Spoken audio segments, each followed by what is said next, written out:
The U.S. is preparing to send $1 billion in new weapons to Israel. And new details about the deadly crash in Florida that killed 8 migrant farm workers. The Morning Rundown starts now. From the Straight Arrow News Studio, bringing the stories that matter to you from across the United States and around the world. This is the Morning Rundown.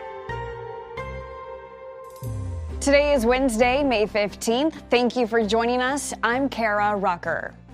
The Biden administration is planning to send more than $1 billion in new weapons to Israel, with the White House notifying Congress committees of the planned deal on Tuesday. This comes a week after the administration announced it paused a shipment of bombs to Israel over concerns about a major operation in the Gaza border city of Rafah. U.S. officials saying the proposed package would include about $700 million for tank ammunition, $500 million in tactical vehicles, and $60 million in mortar rounds.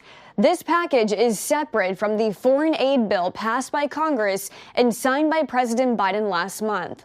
While the House Foreign Affairs and Senate Foreign Relations Committees have been alerted of this possible arms transfer, Congress still needs to be officially notified.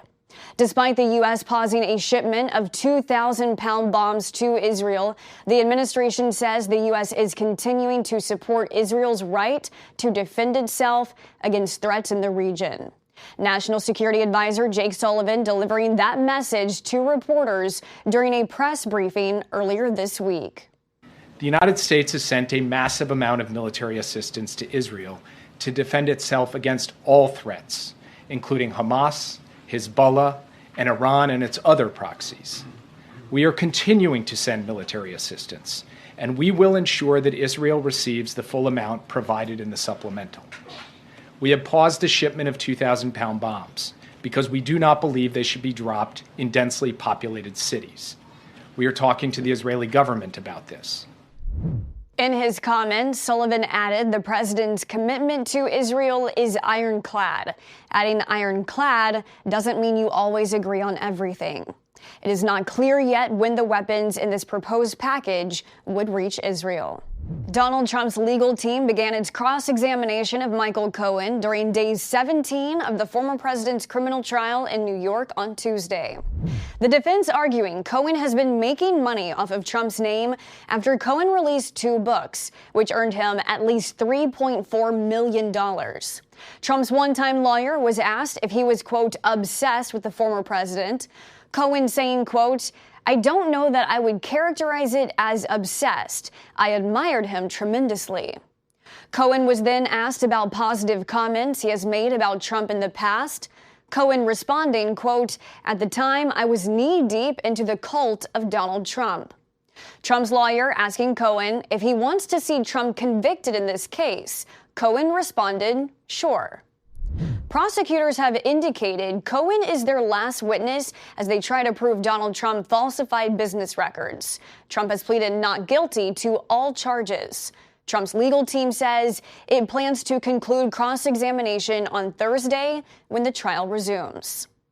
And you can follow our continuing coverage of former President Trump's trial by downloading the Straight Arrow News app to your mobile device. A group of TikTok users is suing the federal government over a new law that could force the sale of the app or lead to it being banned in the U.S. The 8 users argue it violates their First Amendment rights. TikTok and its parent company ByteDance also filed a similar suit in federal court last week, citing its impact on free speech for its 170 million U.S. users.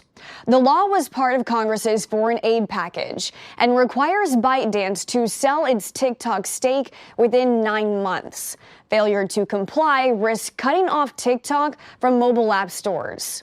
The federal government says national security concerns and Chinese government influence prompted the legislation. More details are emerging following a deadly crash in Central Florida on Tuesday that left 8 migrant farm workers killed and dozens of others injured.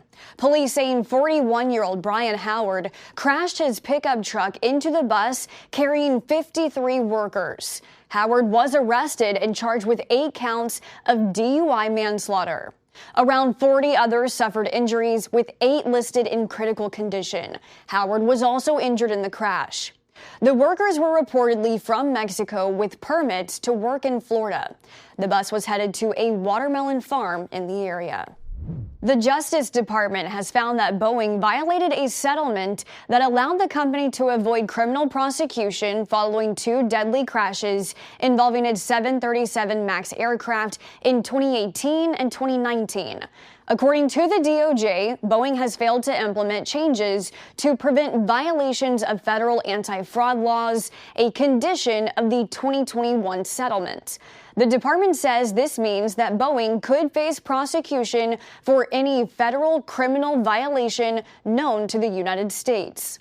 This includes the fraud charge the company sought to avoid through the $2.5 billion settlement back in 2021. It is uncertain if any legal action will be taken against Boeing. The DOJ saying, as of now, the government is determining how it will proceed in this matter. Finally this morning, there's a new top dog in town, and her name is Sage. The miniature poodle winning Best in Show at last night's 148th annual Westminster Kennel Club Dog Show in New York. Sage rose above the competition, which featured more than 2,500 dogs, dwindled to 7 group champions vying for the title. This was the 11th time a poodle took home the top prize, including in 2002 when another miniature poodle named Spice, Sage's great-grandmother, won Best in Show. These are your top stories for this Wednesday. We'll see you back here tomorrow. Until then, I'm Kara Rucker. Have a great day.